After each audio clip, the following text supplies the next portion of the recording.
الحمد لله رب العالمين وصلى الله على نبينا محمد وعلى آله وأصحابه أجمعين أما بعد اللهم رب اشرح لي صدري ويسر لي أمري واحلل عقدة من لساني يفقه قولي سبحانك لا علم لنا إلا ما علمتنا إنك أنت العليم الحكيم اللهم رب زدنا علما نافعا وعملا متقبلا ورزقا حلالا طيبا പ്രിയമുള്ള സഹോദരന്മാർ, അല്ലാഹു സുബ്ഹാനഹു വ തആല പരിശുദ്ധ റമദാനിൽ നമ്മൾ ചെയ്യുന്ന അമലുകളെല്ലാം, നോമ്പും ഖിയാമുൽ ലൈലും തിലാവത്തുൽ ഖുർആനും സദഖകളും ദാനധർമ്മങ്ങളും എല്ലാം അല്ലാഹു അതിലൊക്കെ കുറവുകളൊക്കെ പരിഹരിച്ച് പരിപൂർണ രൂപത്തിൽ നമ്മളിൽ നിന്നും സ്വീകരിക്കുമാറാകട്ടെ.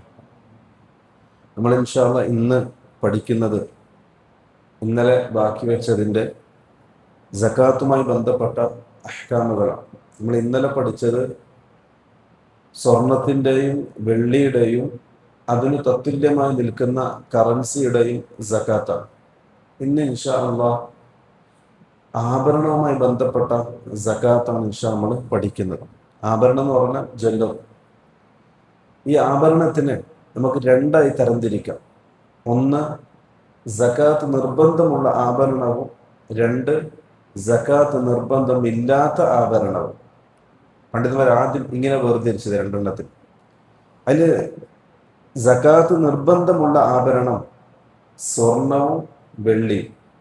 സ്വർണം കൊണ്ടുള്ള അതല്ലെങ്കിൽ വെള്ളി കൊണ്ടുള്ള ആഭരണങ്ങൾ, ഇത് രണ്ടിനും സകാത്ത് നിർബന്ധമാണ്. ഇതല്ലാത്ത മറ്റുള്ള ആഭരണങ്ങൾ, അത് ഡയമണ്ട് ആകാം, വജ്രമാകാം, മുത്തുകളോ രത്നങ്ങളോ മാണിക്യമോ എന്തുമാകാം, അതിനൊന്നും ആഭരണം എന്ന നിലക്ക് സകാത്ത് നിർബന്ധമില്ല. ഇതാണ് ഇത്തിഫാഖായ മസലയാണ്. ആർക്കും അഭിപ്രായ വ്യത്യാസം ഇതിലില്ല. കാരണം അതിന് തെളിവായിട്ട് കൊടുക്കുന്നത് ഈ സ്വർണത്തിലും വെള്ളിയിലും സകാത്ത് ഉണ്ട് എന്ന് പറഞ്ഞിട്ട് വന്നിട്ടുള്ളതായ ഉമൂമായ അദില്ലത്തുകൾ, അത് ഖുർആന്റെ ആയാത്തുകളും അതേപോലെ റസൂലുള്ളാഹി സ്വല്ലല്ലാഹു അലൈഹി വസല്ലം തങ്ങളുടെ ഹദീസുകൾ. ഇതാണ് സ്വർണ്ണ ആഭരണത്തിന് സകാത്ത് ഉണ്ട് എന്ന് പറയാൻ കാരണം. അത് ഇത്തിഫാഖാൻ അഭിപ്രായ വ്യത്യാസമില്ലാത്ത കാര്യം. രണ്ടാമത്തത്, ഈ സകാത്ത് നിർബന്ധമുള്ള ആഭരണത്തെ നമുക്ക് രണ്ടായി തരംതിരിക്കാൻ പറ്റും. ഒന്ന്, സകാത്ത് അൽ ഹുലിയിൽ മുബാഹ്, രണ്ട് അൽ ഹുലിയിൽ ഹറാം. രണ്ടായി തരംതിരിക്കാം സകാത്ത് നിർബന്ധമുള്ള ആഭരണത്തിന്.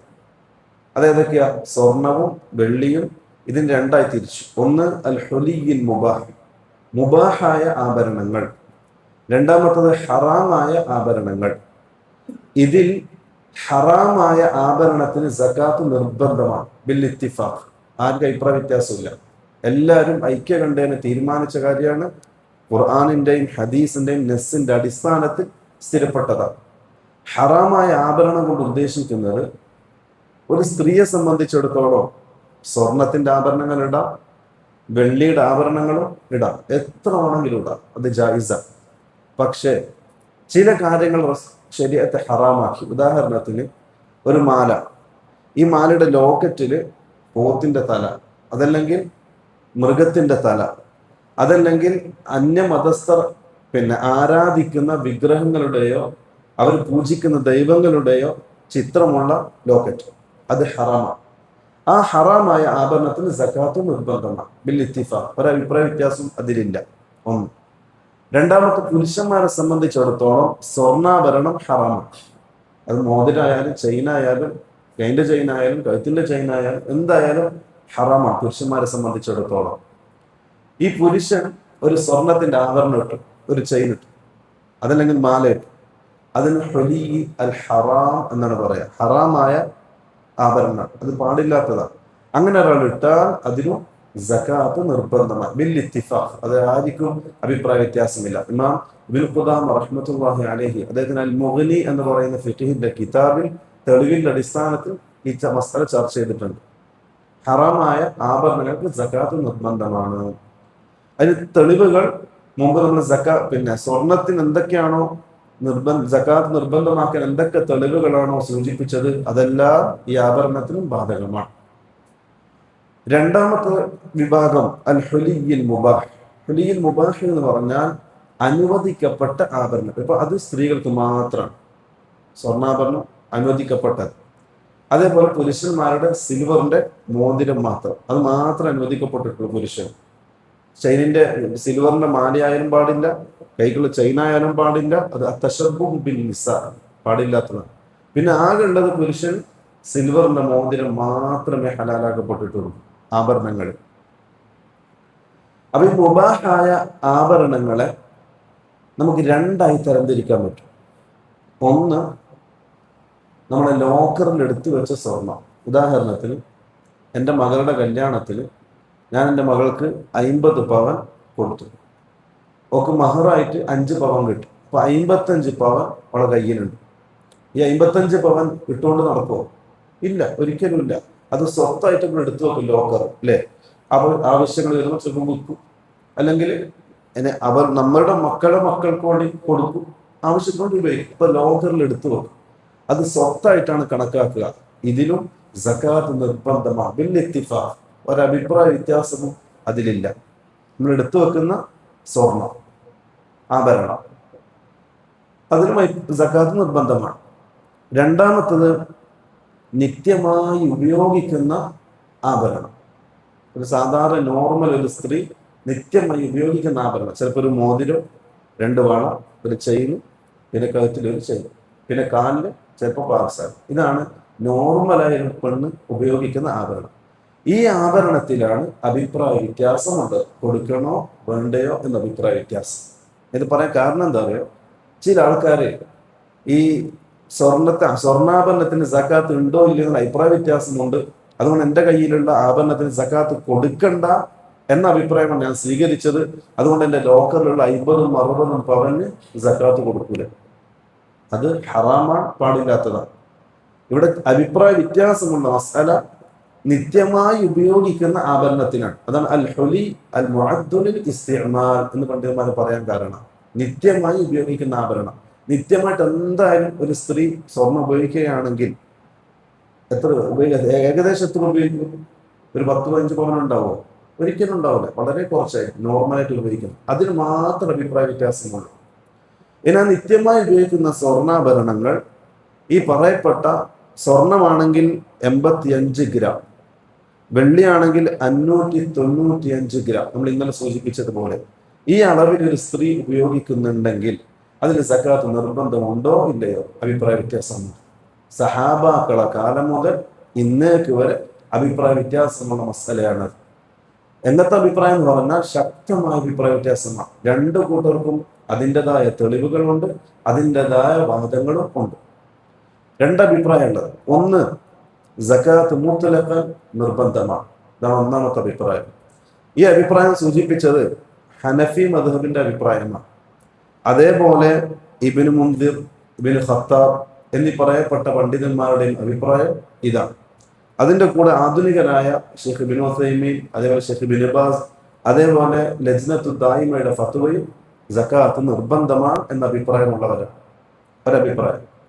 അതിനൊരു തെളിവായിട്ട് പറയുന്നത്, സ്വർണത്തിൽ സകാത്ത് നിർബന്ധമാക്കാൻ എത്രത്തോളം തെളിവുകൾ വന്നിട്ടുണ്ടോ ആ തെളിവുകളെല്ലാം ഈ ആഭരണത്തിനും സകാത്ത് നിർബന്ധമാണ് എന്ന് പറയാൻ ബാധകമാണ്. കാരണം എന്താ? റസൂലുള്ളാഹി സ്വല്ലല്ലാഹു അലൈഹി വസല്ലം പറഞ്ഞത്, സ്വർണത്തിന് ഇത്ര കണക്കുണ്ടെങ്കിൽ നിങ്ങൾ സകാത്ത് കൊടുക്കണം. അവിടെ ആഭരണം വേറെ, ആഭരണമല്ലാത്ത സ്വർണം വേറെ എന്ന് റസൂൽ വേർതിരിച്ചിട്ടില്ല. ഇതാണ് ഒന്നാമത്തെ തെളിവ്. റസൂൽ പറഞ്ഞത് ഇത്ര സ്വർണം ഉണ്ടെങ്കിൽ സകാത്ത് കൊടുക്കണം. അത് ആഭരണമാണെങ്കിൽ കൊടുക്കണ്ട, അല്ലെങ്കിൽ പിന്നെ സ്വർണത്തിന് മറ്റേ കട്ടിയാണെങ്കിൽ കൊടുക്കണം എന്ന് റസൂൽ വേർതിരിച്ചിട്ടില്ല. മറിച്ച് മുത്തലഖൻ സ്വർണത്തിന് സകാത്ത് നിർബന്ധമാണ് എന്നാണ് റസൂൽ പറഞ്ഞത്.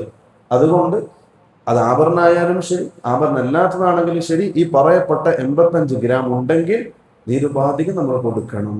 ഇതാണ് അവരുടെ ഒരു തെളിവ്. രണ്ടാമത്തെ തെളിവ് ഇമാം അബൂ ദാവൂദ് ഉദ്ധരിക്കുന്ന ഒരു ഹദീസാണ്. ഈ ഹദീസ് സഹീഹാണോ ദഈഫാണോ അതിലും അഭിപ്രായ വ്യത്യാസമുണ്ട്. പക്ഷേ ഷെയ്ഖ് ഇബ്നു ഹജർ റഹ്മത്തുള്ളാഹി അലൈഹി, അതേപോലെ പിന്നെ ഷെയ്ഖ് അൽബാനി റഹ്മത്തുള്ളാഹി അലൈഹി, ഇവരൊക്കെ ഈ ഹദീസിനെ സഹീഹാണെന്നാണ് വിശേഷിപ്പിച്ചത്.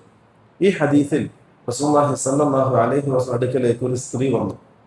ആ സ്ത്രീയുടെ കയ്യിൽ ഒരു വളയുണ്ടായിരുന്നു, നല്ല കട്ടിയുള്ള ഒരു വള. ആ സ്ത്രീ വന്നപ്പോൾ റസൂലുള്ളാഹി ആ സ്ത്രീയോട് ചോദിച്ചു, നിന്റെ ഈ സ്വർണത്തിന്റെ സകാത്ത് നീ കൊടുത്തിട്ടുണ്ടോ? അത് ഇട്ട വളയം, ഉപയോഗിക്കുന്ന വളയം. അപ്പൊ സ്ത്രീ പറഞ്ഞു ഇല്ല, കൊടുത്തിട്ടില്ല. അപ്പോൾ റസൂലുള്ളാഹി സ്വല്ലല്ലാഹു അലൈഹി വസല്ലം ചോദിച്ചു, നാളെ പരലോകത്ത് അല്ലാഹു ഈ വളയെ നരകത്തിന്റെ തീയാക്കി മാറ്റുന്നതിൽ ഇഷ്ടപ്പെടുന്നുണ്ടോ? അപ്പൊ സ്ത്രീ പറഞ്ഞു ഇല്ല. അപ്പോൾ അങ്ങനെയാണെങ്കിൽ വഅദ്ദി സകാതഹ, അതിന്റെ സകാത്ത് പെട്ടെന്ന് കൊടുത്തേക്കണം. ഇതാണ് തെളിവ്. നിത്യമായി ഉപയോഗിക്കുന്ന ആഭരണങ്ങൾക്ക് സകാത്ത് കൊടുക്കണം എന്ന് പറയാൻ ഈ ഹദീസാണ് തെളിവ്.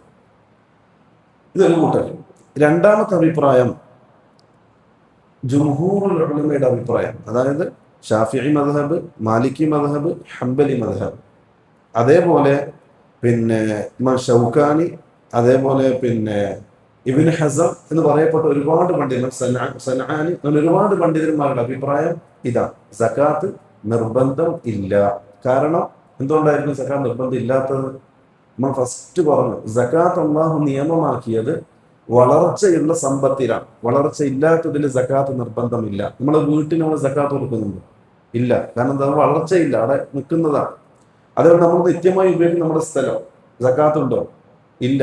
അതും ഈ പറയപ്പെട്ടതുപോലെ വളർച്ചയില്ലാത്തതാണ്. അത് നമ്മൾ ഉപയോഗിക്കുന്ന ആഭരണം നമ്മുടെ വാഹനം പോലെ, വീട് പോലെ, വസ്ത്രം പോലെ, നമ്മൾ ഉപയോഗിക്കുന്ന ഭക്ഷണം പോലെ വളർച്ചയില്ലാത്ത കാര്യം, നമ്മൾ ഉപയോഗിക്കുന്ന കാര്യമാണ്. അതുകൊണ്ട് അതിന് സകാത്ത് നിർബന്ധമില്ല. ഇതാണ് ഈ കൂട്ടരുടെ അഭിപ്രായം. രണ്ടാമത്, ഈ പറയപ്പെട്ട അബൂദാവൂദിന്റെ ഹദീസിനെ ഈ പറയപ്പെട്ട പണ്ഡിതന്മാരൊക്കെ ലഈഫായിട്ടാണ് കാണുന്നത്. അതുകൊണ്ട് അവർക്ക് ആ ഹദീസ് തെളിവ് കൊടുക്കാൻ യോഗ്യമല്ല. ഇതാണ് രണ്ടാമത്തെ കൂട്ടരുടെ അഭിപ്രായം.